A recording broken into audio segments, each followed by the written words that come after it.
This is the Retirement Solution Podcast with financial advisor Jon Hicks, founder of J. Hagan Capital. And I'm Heather Branch here with Jon to talk about ways to help you better prepare for your financial future. RetirementSolutionRadio.com is where you can go to begin your own conversation with Jon and his team at J. Hagan Capital. We also have links posted in the show notes, so you can just click there or, again, find us anytime at RetirementSolutionRadio.com.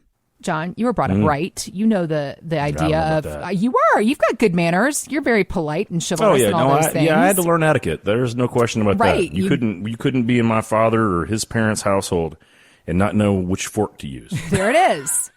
I believe it. Yeah. But here's the thing. When it comes to being polite, the etiquette rules have changed. And here I am actually ready to pick a bone. Reader's Digest did this list of all these bad habits that people do thinking that they're being polite.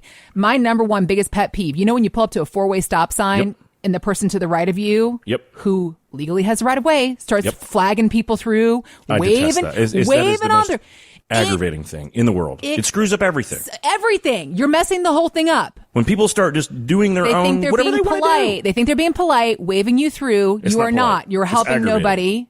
Also saying no worries. Apparently people don't like that. That grates people. No worries. Like, oh, thank you for this thing. No worries. I guess it's flippant. Do not leave a detailed voicemail. You know what this feels like? It feels like that insurance ad where the guy is training the people that are becoming more like this. To not be like your parents? Yes.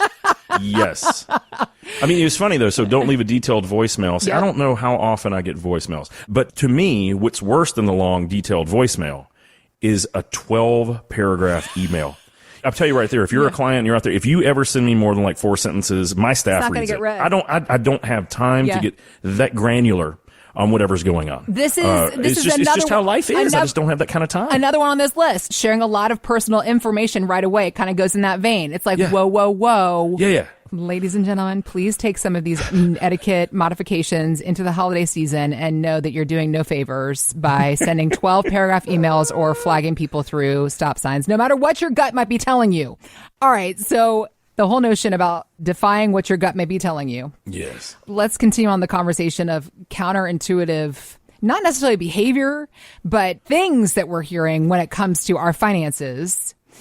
This one has struck a nerve. Okay. Dave Ramsey. People know the name, whether or not you listen to him. There are a lot of people in our great United States of America that are media financial people, and they give this blanket advice. And that's where it starts to get a little bit dangerous for people, because taking blanket advice is not at all what you do at J. Hagan Capital. You believe in customizing to each person. It is very rare that I give blanket advice on this show. Very rare. Mr. Ramsey. Dave Ramsey he's really good at one thing, though.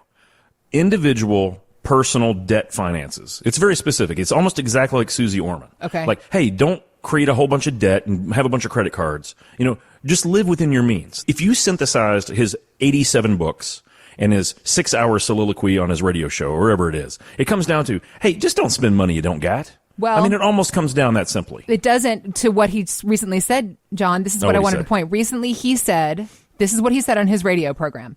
Retirees should remain 100% invested in stocks their entire lifetime.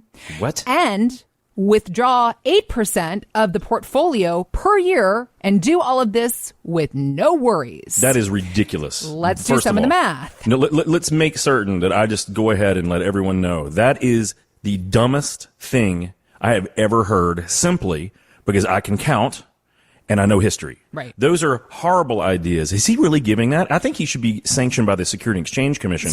That is, I'm not even messing with you. That is as bad of advice as you can potentially get. Telling someone their entire life only invest in the equity markets and pull out 8% a year. There is almost nothing that I have seen that will last over the course of retirement, right? 20 to 40 years. Nothing that you could potentially sustain a full 8% withdrawal rate over any length of time.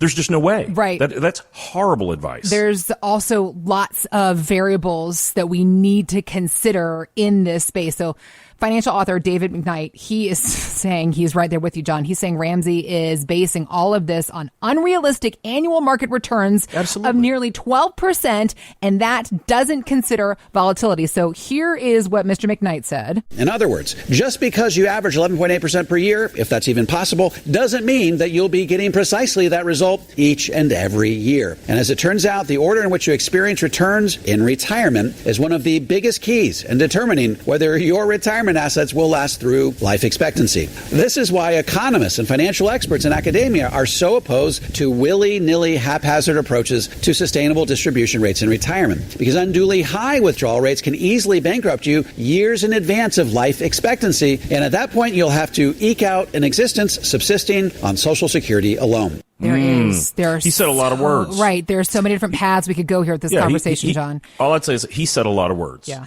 And I agree with 100% of them. Yeah. He didn't have to be so verbose. Well, he was mad. This advice. He should be seethingly mad. Seethingly mad. I could hear it. I could hear it. He had to adjust his ascot and everything halfway through that soliloquy, I think. No, so Ramsey's got this not only dead wrong, it's very dangerous, okay? So when you're thinking about it, has the stock market averaged 12% at any given point over the course of the last 150 years in the United States? Yes. However, has it ever actually averaged 12% in a 25-year period at any point in time?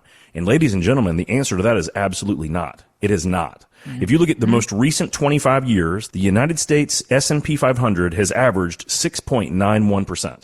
Okay? That includes all of the run-up after the dot-com bust, right? That includes all of the Trump era, movements up. That includes this year being great. If you go back 25 years to the year 2000, the market's averaged less than 7%. And that is a very important thing to understand, because a lot of people, they might look at their investments as, well, man, I've got 12%. Well, sure, this year. Right. Last year, what'd you do? Well, I lost 20. Okay. Right. So that's cool. So if you're looking at an average of the last 2 years, you're actually negative, right?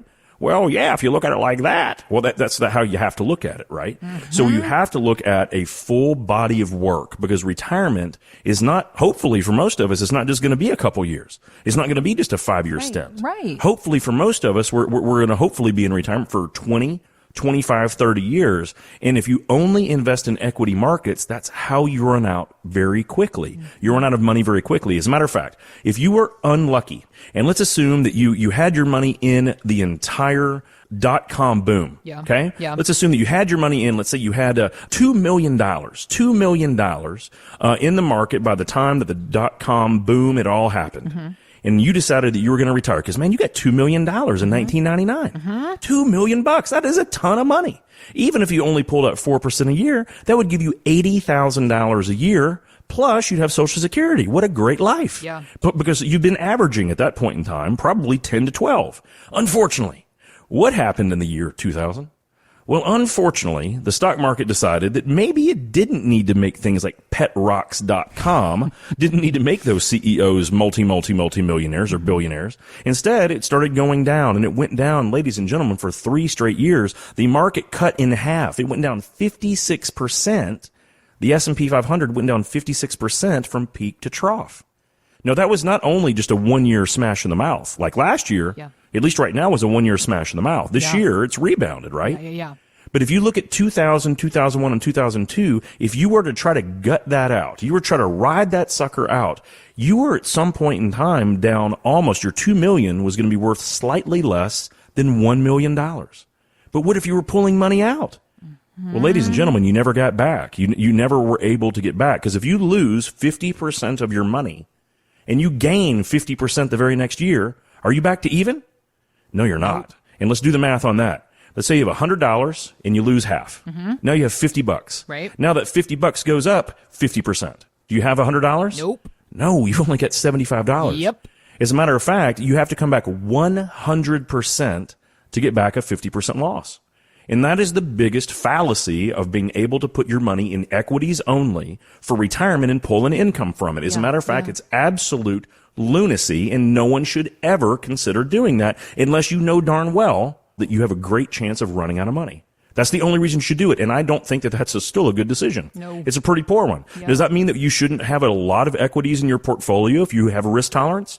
No, I think you absolutely should have that. There's nothing wrong with investing in the market, right. but not when you need to maintain an income stream, right? Because the worst thing that happens is not just that you no longer have your $1 million or $2 million. The worst thing that happens is you no longer have any income. And just like David McKnight just mentioned, and you're only living off Social Security. That is a very different world.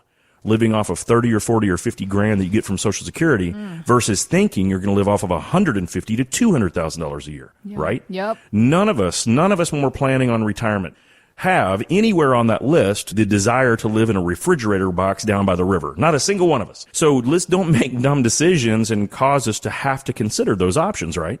So if you really want to understand how your math should work, the maximum right now distribution rate that could work is around 7%. Okay. But the only way that works, Heather, is if you have no potential losses to your portfolio. The money that you're pulling from, we cannot sustain a loss. And the reason I say 7 is because right now you can use principal protected notes. You can use some structured notes. You can use some insured indexing accounts, and you can get a full paid in cash on cash, 7 to 8% return as of right now. So that's the only way, in my opinion, that you could actually sustain a higher distribution rate than, let's say, 5 or 6%. And again, it still may not keep up with inflation. So we have to be careful, right? Yep. There are much better ways to design an investment portfolio when it's time to distribute the money. And we need to make certain that your math works first. Right. I know most people think it's a 4-letter word, but I tell you what, it's a lot better than the 5-letter word BROKE, which is broke, which is what we don't want to do. So take it upon yourself. If you don't know your math, please call someone on my team. We will help you understand all of those things and show you the ways that you can sustainably get 5, 6, or 7% distribution rates. I just would not go nearly so far as to say 8% distribution or 12% for the market, because it just doesn't work that way. Thanks for listening to the Retirement Solution Podcast with Jon Hicks. Begin the conversation about your savings plan with Jon and the team at J. Hagan Capital by visiting retirementsolutionradio.com. Be sure to listen to Jon's radio show, The Retirement Solution, Saturdays at 8 a.m. and Sundays at 9 a.m. on News Radio 840 WHAS. J. Hagan Capital Inc. is not licensed in all 50 states. To find out if J. Hagan Capital Inc. is licensed in your state, please call 502-690-5635. J. Hagan Capital Inc. is not affiliated with nor endorsed by the Social Security Administration or any other government agency. It does not provide legal or tax advice. Annuity guarantees rely solely on the financial strength and claims paying ability of the issuing insurance company. By contacting us, you may be provided with information about insurance and annuity products offered through Jonathan Hicks, insurance license number 548962.